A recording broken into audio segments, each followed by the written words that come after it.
예, 안녕하세요.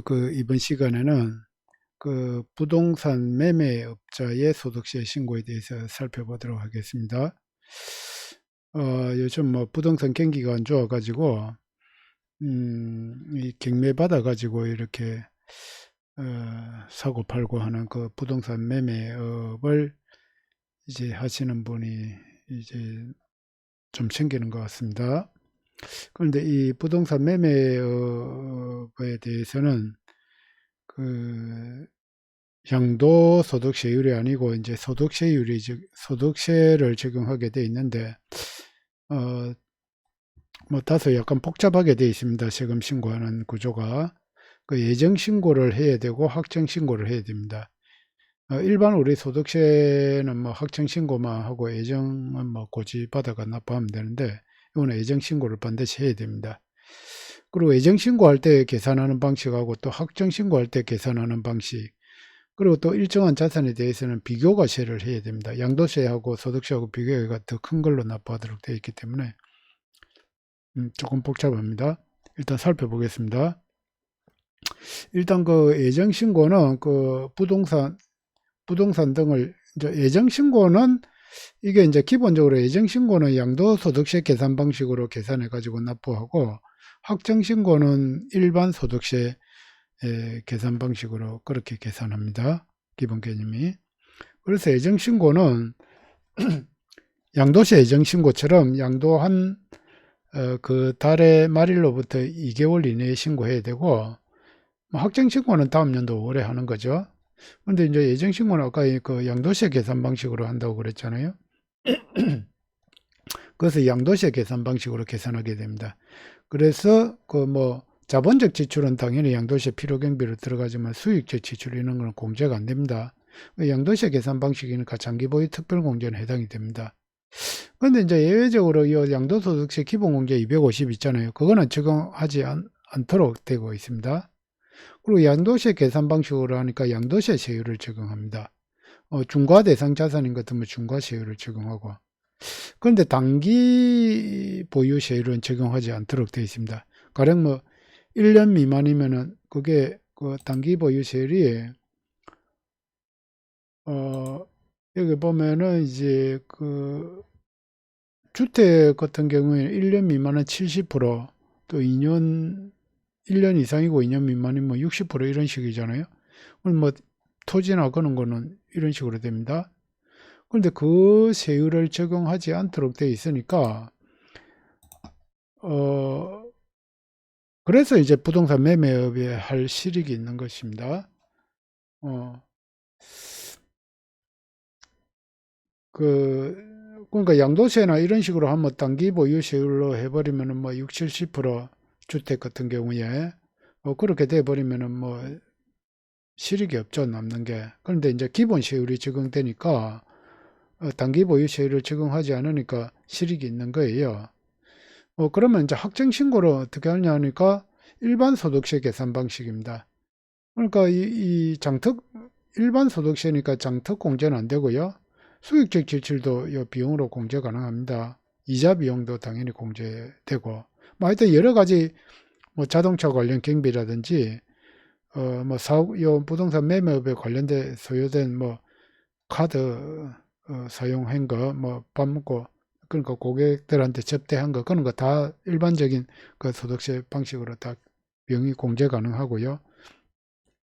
그러니까 일반 소득세율 6%에서 42%, 10억 넘어가면 뭐 45%도 되겠네요. 오늘 일반 소득세율. 그래서 이 부동산 매매 경매 받아가지고 할 실익이 있습니다. 실익이 있는데, 그런데 조심해야 될 거는 이 비교과세가 적용된다는 겁니다. 일정한 자산에 대해서는. 그러면 어떤 게 이제 비교과세 대상이 되냐 하니까 분양권, 그리고 다주택자, 조정지역 내 2주택 이상 보유, 그리고 비사업용 토지, 미등기 자산. 요거는 지금 부동산 매매업을 사업자 등록 낸다 하더라도 양도세하고 비교해 가지고 큰 것으로 해야 되기 때문에 부동산 매매업자가 요런 경우는 피하시는 게 좋습니다. 어, 요거가 적용되지 않는 거는 이제 자산을 사고 팔고 해야 되겠죠. 그러면은 이제 이제 단기 세율도 적용되지. 뭐 어차피 매매업 하면 뭐 금방 샀다가 금방 팔고 뭐 이런 식이니까 단기 세율을 적용하지 않고 그렇게 하실 수가 있습니다. 그런데 그러면은 이렇게 이제 그 중과 여기 이제 비교과세 적용 대상 자산은 이렇게 일반 소득세율로 하면 세금이 적게 나오겠죠. 근데 비교과세 대상이 되어버리면 이런 세율, 분양가는 60%, 그리고 다주택자, 조정지역 요는 지역 불문하고 분양가는 60%입니다. 물론 1년 미만인 것 같으면은 여기 70%가 적용될 거예요, 아마. 1년 미만이면 70%. 요거 70%를 해야 되겠네요.